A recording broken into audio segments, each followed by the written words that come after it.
안녕하세요. 소신파 투자자입니다. 우리는 지금 매매에서 가장 어려운 부분에 도달해 있다.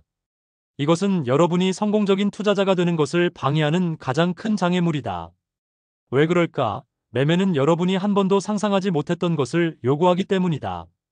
시장은 여러분을 좌절시키고 큰 추세를 만들기 전에 항상 여러분을 떨궈내려고 노력하기 때문이다.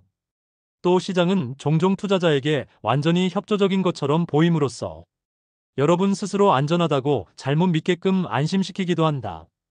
게다가 시장은 종종 나쁜 습관에 대해서도 보상을 해주는 가장 최악의 선생님이다.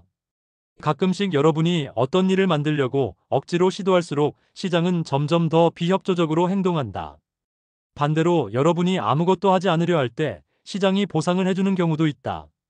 시장은 그야말로 역설로 가득한 세상이다. 다행스러운 것은 여러분이 스스로의 감정을 조절할 수 있다면 차트를 이용해 심리적인 문제들을 이해할 수 있다는 사실이다. 이를 통해 여러분은 시장을 있는 그대로 이해하게 될 것이다. 매매의 심리적인 문제를 이해하면 어떤 개인적 편견도 없이 자신의 매매 계획을 수행하는 규율을 갖게 된다. 여러분은 자신이 틀릴 수도 있다는 사실을 인정하겠지만 장기적으로 보면 결국 자신이 옳다는 것을 알게 될 것이다. 매매의 심리적인 문제를 이해하고 있는 여러분은 자신이 국지적인 전투에서는 패할 수도 있겠지만 전쟁에서는 패하지 않을 것이란 사실을 알게 될 것이다. 나의 매매 전략은 매우 간단하지만 나는 한 번도 매매가 쉬웠다고 말해본 적이 없다. 하지만 여러분에게 차트를 이해하기 위해 열심히 노력할 의지가 있다면, 그리고 더 중요한 것은 자기 자신을 이해하기 위해 노력할 마음의 준비가 되어 있다면 여러분은 반드시 매매에서 성공할 것이다. 나는 매매를 배우려는 사람들에게 자신의 매매 전략에 대한 감이 생길 때까지 종이 위에 매매 주문을 쓰는 가상 매매를 해보도록 권한다. 여기서 한 가지 경고를 하면 나는 가상 매매에서 성공하지 못한 사람을 지금까지 한 번도 본 적이 없다. 가상 매매를 할 때는 올바른 것만 보게 된다. 가상 매매를 할 때는 누구든 명확하게 매매 기회를 판별해내고 자신의 계획을 충실히 따르기 때문에 가상 계좌의 잔고는 나날이 늘어만 간다. 하지만 실제로 현금이 투입되면 모든 것이 변한다. 손실이 대출이자처럼 불어난다. 그리고 대출이자처럼 늘어나는 손실들을 겪다 보면 또 다른 손실을 볼 가능성이 있다는 것을 잘 알기에 스스로 세운 계획을 수행하기가 점점 힘들어진다. 어떻게 하면 가상 계좌에서의 성공적인 매매를 현실 세계에서의 성공적인 매매로 전환시킬 수 있을까? 답은 간단하다. 아주 적은 금액으로 매매를 시작하고 매매 전략에 대한 확신을 얻었을 때, 더 중요한 것은 자기 자신의 규율에 대한 확신을 얻게 되었을 때 서서히 규모를 늘려가는 것이다. 매매의 심리적인 문제에는 세 가지 측면이 있다. 자금 관리, 매매 전략, 그리고 감정이 바로 그것이다. 적절한 자금 관리는 손실을 관리해주고 더 중요하게는 손실과 관련한 감정을 관리해준다.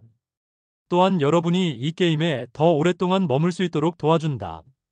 자신의 매매 전략을 이해하는 것은 시장 상황이 유리하게 돌아가는 것처럼 보일 때 너무 들뜨지 않도록 도와주고, 시장 상황이 안 좋게 흘러가는 것처럼 보일 때도 크게 실망하지 않도록 도와줄 것이다. 때로는 아무것도 안 하는 것이 가장 좋은 방법이라는 것을 알기 때문에 지루한 시장에서도 편안함을 느낄 수 있다. 자신의 감정을 통제하는 것은 자신의 의지를 시장에 강요하려고 시도하지 않도록 도와줄 것이다. 자금 관리는 여러 가지를 치유하는 능력을 갖고 있다. 리스크를 존중하고 적은 금액으로 매매를 한다면 어떤 매매에서 손실이 나거나 믿을 수 없을 정도로 연속적인 손실이 발생한다 해도 여러분의 전체 계좌 혹은 심리 상태에 심각한 충격을 주지 않을 것이다.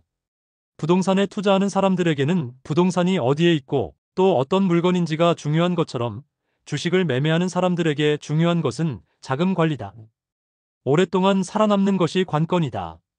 대세 상승장에서는 대부분의 종목들이 상승하고 대세 하락장에서는 대부분의 종목들이 하락한다. 그리고 들쑥날쑥한 시장에서는 대부분의 종목들이 추세 없이 횡보한다. 내가 하는 말을 글자 그대로 받아들일 의지가 여러분에게 있다면 여러분은 이제 엄청난 일을 하게 될 것이다. 추세를 판단하기 위해 그저 제3장에서 배운 화살표를 차트 위에 그려 넣기만 하면 된다. 개인적인 편견들과 시장에 떠도는 쓸데없는 정보들은 철저히 무시하게 될 것이다. 이런 것들을 할 수 있다면 성공으로 가는데 필요한 시간을 엄청 줄일 수 있다. 그렇게 하지 못하는 나머지 99%의 사람들은 자신의 실수를 통해 배우는 것이 유일한 방법이다. 그런 사람들은 추세와 맞서 싸워야 할 것이고, 오랫동안 횡보하는 지루한 시장에서 무언가 만들어내려고 시도할 것이며, 머지않아 큰돈을 벌어줄 포지션을 조급하게 정리해 얻은 보잘것없는 이익에 희희낙낙하다가 다음번에 커다란 추세가 오기 바로 직전에 포기하게 될 것이다. 그들은 전문가나 내부 거래자의 정보에 따라 매매를 하다가 된통 혼쭐이 난다. 또 손실을 만회한답시며 수시로 물타기를 하여 평균 단가를 낮추려 할 것이다. 그런 사람들이 저지르는 잘못은 수없이 많다. 나는 이 책 앞부분에서 그러한 위험들에 대해 경고했다. 하지만 내가 지금 이 순간 여러분에게 그런 것들을 하지 말라고 아무리 간곡히 말한다고 해서 여러분이 그런 행동을 전혀 안 하지는 않을 것이다. 한 가지 안심되는 점이 있다면, 여러분이 완전히 고집불통만 아니라면 그런 것들을 서서히 고쳐나갈 수 있다는 사실이다. 자, 그렇다면 그런 나쁜 습관들을 고칠 때까지 어떻게 살아남을 것인가? 답은 아주 간단하다. 자금 관리, 자금 관리, 자금 관리가 답이다. 손절매를 믿어라. 왜냐하면 지금까지 우리가 인생에서 무언가 멈춘다는 것은 별로 좋지 않은 것이라고 배워왔기 때문이다. 매매를 할 때 중간에 멈추는 것은 종종 해야 하는 일이다. 만약 여러분이 처음으로 주식 매매를 하려는 투자자이거나 스스로에 대한 규율이 부족한 사람이라면 손절매를 철저히 지키고 수행하는 법을 반드시 배워야 한다. 주가가 어느 정도 반대 방향으로 가면 모두 청산하고 정리할 거라고 말로만 열심히 떠들다가 정작 시장이 정해놓은 손절매 시점을 지나 멀리 달아나 버리면 고속도로 한가운데 겁먹은 사슴처럼 꼼짝없이 앉아만 있어서는 안 된다. 실제로 손절매 주문을 미리 걸어놓으면 그 순간부터 여러분의 판단은 능동적인 것이 아니라 수동적인 것으로 바뀐다. 여러분이 틀렸을 경우에는 여러분이 아니라 시장이 알아서 능동적으로 결정을 내려주는 것이다. 경험이 쌓이고 확신과 규율을 얻고 나면 어떤 특별한 환경에서 정신을 놓지 않도록 도와주는 수동적인 손절매를 사용할 수도 있게 될 것이다. 하지만 자신의 매매 계획을 따르는 것이 어렵다는 사실을 깨닫거나 느끼게 된다면 실제로는 손절매 주문을 미리 자동으로 걸어두는 것이 더 좋은 방법이다. 잠재적인 손실을 당연한 비용으로 생각하라. 사업을 시작하거나 운영하려면 비용이 발생한다. 사무실 비품, 컴퓨터, 프린터, 복사기 등을 구입해야 하고 물건을 판매하는 경우라면 재고도 발생한다. 사무실 비품이 부족해지면 여러분은 그것들을 좀 더 구입하는 것이 당연하다고 여길 것이다. 주식 매매를 할 때 발생할 수 있는 손실도 그와 똑같은 시각으로 바라보아야 한다.